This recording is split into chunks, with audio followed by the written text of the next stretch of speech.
Ruidoso Downs Racetrack and Casino kicks off their Summer Meet Memorial Day weekend and will continue with live racing every Friday, Saturday, and Sunday through Labor Day. Don't miss your chance to watch and wager on the stakes trials this weekend with the first leg of the Quarter Horse Triple Crown, the Grade 1 Ruidoso Futurity, and Ruidoso Derby. Bet with your favorite ADW and get free PPs at raceruidoso.com. Experience the excitement of thoroughbred and quarter horse racing from the mountains of New Mexico at Ruidoso Downs. Guaranteed excitement, you bet. Dan Illman, Mike Beer, race 7 at Churchill Downs on Saturday is the $100,000 Shawnee Stakes, going a mile and a 16th for fillies and mares. Let's take a peek at this field, and there are a couple of big names in here. Dunbar Road, the winner of the prestigious Alabama at Saratoga as a 3-year-old. 4-5 on the morning line for Chad Brown, but this will be her first race since the Breeders' Cup Distaff. She is a Julie, Grade 1 stakes winning millionaire for Steve Asmussen. This will be her first race since the Keeneland Fall meet in the Spinster. According to the Timeform US Pace Projector, perhaps an advantage to the 8. She's a Julie. This is a blue bar situation. Timeform US believes that this is a race that will favor horses on or near the early lead. And if we know one thing about She's a Julie, she's got excellent tactical speed. If Emma, the 3, decides to go, she can sit second. If I was She's a Julie's jock, I'd just send her. Yeah, I would too. And I actually feel like Santana is going to make the lead with her in this race, as opposed to what the pace projector thinks. We'll see what happens, but I'm with you. I think Santana's got to put this horse on the lead. Another horse returning off a layoff is the 1, Moonlit Garden. This will be her first start for Mark Cassie after being purchased for $335,000 at the Keeneland January sale.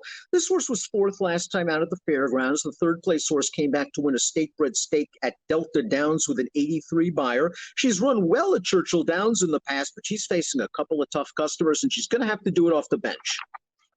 Yeah, I mean, there are things working against her. I don't, love necessarily the layoff, and I don't necessarily love the trainer change for this horse either.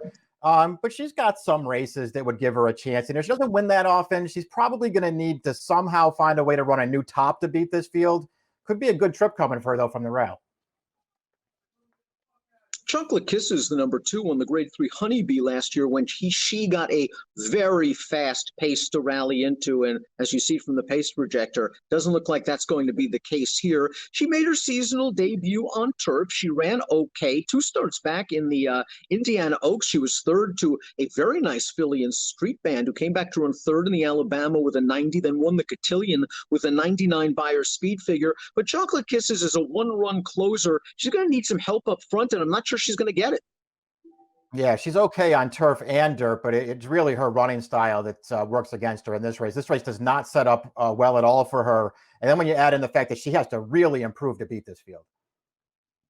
Emma is the expected pace setter according to Timeform US, but she has not been on the lead in her last couple of races. And I just wonder how good she is.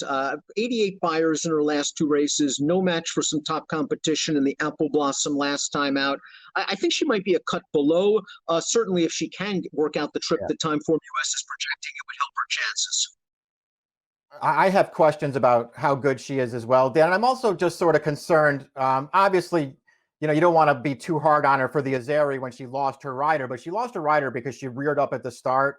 And in her 2 starts since then, she has not broken that well from the gate either. If she breaks slowly in here, it gives She's a Julie a huge advantage.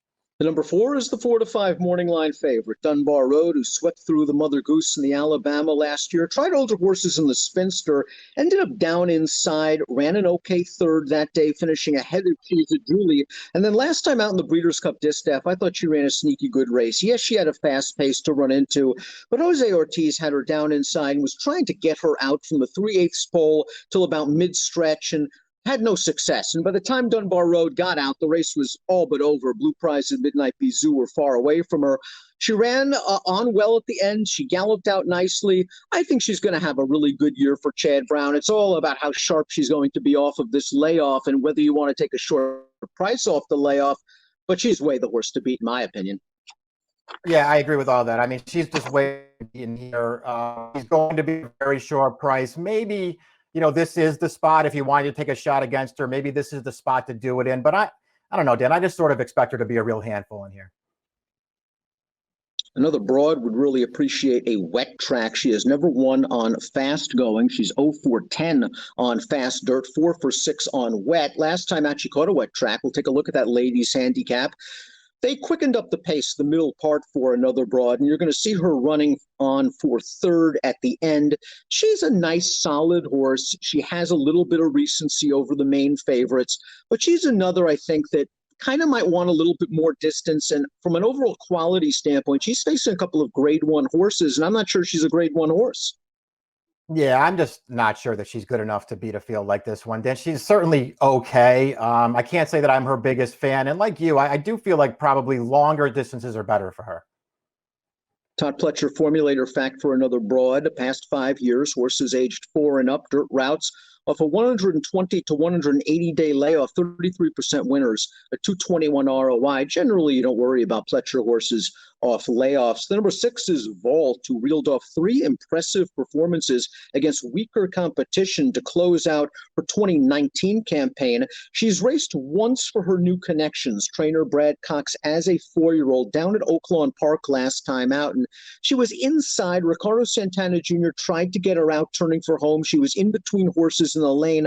I'm not sure she ever received optimal clearance. I'm not sure she was ever winning the race, however. Blinkers come off. It'll be interesting to see what sort of running style she employs. She has enough tactical speed to stay close. I always have to respect anything Cox puts out there. This horse is going to have to improve, I think, a little bit, but I think she has it in her. Yeah, that's how I looked at her too. I mean, clearly even though she won 4 dirt races in a row last year, all in blowouts, she wasn't meeting horses like this. So she has that question to answer. But I like her running style. I like the form that she got in as a 3-year-old. And, you know, listen, like you, I don't know if she was winning last time. She probably wasn't. I just didn't really care for the trip she got in that race. I feel like she ran a lot better than it may look on paper.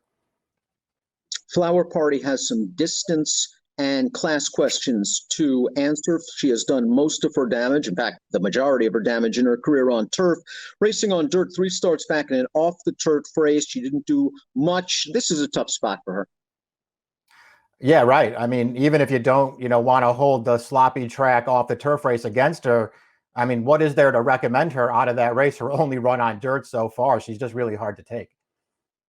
She's a Julie, won the grade 1 La Troyenne last year at 1 1/16. They tried to stretch her out to 1 1/8 in her last 4 races, and maybe 1 1/8 against the likes of Elate and Midnight Bizou and Pure Prize. That's a little bit too far for She's a Julie. I just didn't think she ran especially well in any of those races, including the Spinster race in which she had control of the pace, and there was just no response when they came for her in the lane. Yeah, I mean, I sort of understand looking at her that way. I just didn't want to be too hard on her for, losing to those horses, going a distance that I just feel like is too far for her. 1 1/16, I feel like this is her distance. This is certainly a race where she could easily make the early lead in here. And we already know that if she shows up with her good race, she could easily beat a field like this, even with Dunbar Road in here. To me, she's just a super logical and super dangerous horse in here. And she should get the jump on the major contender, Dunbar Road, turning into the stretch. We take a look at our top picks in here. We're going to both take a stab with the same horse. I'm a little surprised we both landed on Vault at a bigger price. Yes, she's going to have to really improve to beat these two, but she's catching them both off of layoffs. We like her running style. You went 6-4-8-3. I went 6-4-8-5. For me, I'd probably use 4-6 in the multis. You're a little bit more bullish on She's a Julie than I am.